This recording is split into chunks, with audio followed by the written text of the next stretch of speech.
عزت والا ہے، عزت والا ہے جو معاف کرے۔ حضرت فخر جہاں دہلوی بہت بڑے درویش تھے، سلسلہ عالیہ چشتیہ کا بہت بڑا نام، اور اس صوفی کے آپ حالات پڑھیں تو رب کریم نے بڑا ہی نوازا ہوا تھا۔ دلی کی جامع مسجد کے خطیب، اور ان کی کرامت یہ تھی کہ جو آدمی آ کے سامنے کھڑا ہوتا تھا نا، اسے بتانا نہیں پڑتا تھا کہ میرے دل میں کیا ہے، بتانا نہیں پڑتا تھا۔ سامنے آ کے کھڑا ہوتا تھا تو حضرت ہاتھ اٹھاتے تھے، کہتے تھے اللہ یہ بے اولاد ہے، اسے اولاد عطا کر دے۔ دوسرا آ کے کھڑا ہوا، خوشی نہیں ہو رہی آپ کو؟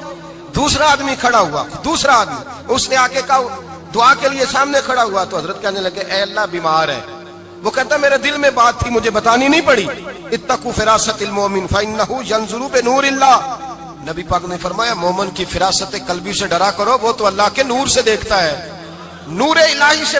میں بیمار ہوں، کہنا نہیں پڑا، حضرت نے دعا کر دی۔ اب جب اجتماع زیادہ ہو گیا، لوگ بڑھ گئے، دلی کی جامع مسجد کے باہر بھی صفیں بچھنے لگی، تو بادشاہ کو ٹینشن ہو گئی کہ یہ مولوی میرے لیے مسئلہ ہی نہ بنا دے کل کو۔ اس نے ایک سازش رچی، ایک طوائف تھی، اس طوائف کو کچھ پیسے دیے، کہنے لگے ایکٹنگ کرنی ہے، کہنے لگی فکر نہ کریں۔ جمعے کا دن تھا، ہزاروں کا مجمع حضرت کے پیچھے جمعہ پڑھنے آیا۔ حضرت جمعے کی نماز پڑھا کے سیڑھیاں اتر رہے تھے، سائلین کا رش تھا، ادھر بھی لوگ تھے ادھر بھی لوگ۔ حضرت جا رہے، حضرت نیچے اتر رہے سیڑھیوں سے، دائیں بائیں لوگ ہیں۔ وہ بی بی آگے بڑھی اور اس طرح اس نے گفتگو شروع کی جیسے بڑا پرانا جاننے والی ہے۔ پتہ کیا لفظ ادا کرتی ہے؟ السلام علیکم، وعلیکم السلام، کیسی طبیعت ہے؟ رات تو پھر آپ آ گئے، ملاقات ہی نہیں ہو سکی۔ وہ معاف کیجئے گا، اس وقت اس لیے آئی ہوں کہ آپ رات کو مجھے کھوٹے سکے دے گئے تھے، کھوٹے سکے، تو میں بازار گئی ہوں تو دکاندار نے لیے نہیں، تو یہ کھوٹے سکے۔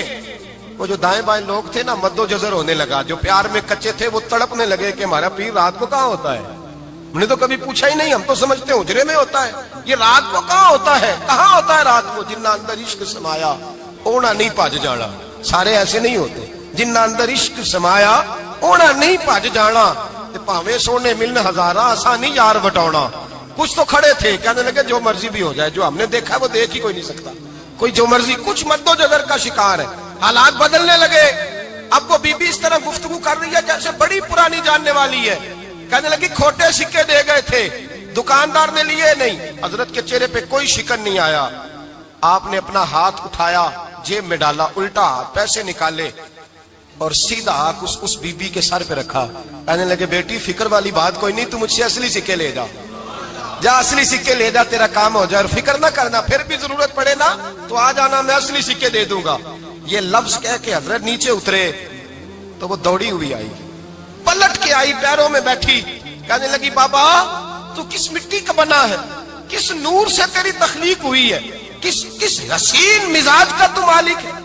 میں وہ بی بی جس کو سارے لوگ گندی نظر سے دیکھتے ہیں معاذ اللہ، اور میں فلاں بادشاہ کے کہنے پر ایکٹنگ کرنے آئی طوائف، اور میں تیرے دروازے پہ تجھے بدنام کرنے آئی ہوں اور تو نے مجھے بیٹی بنا لیا ہے۔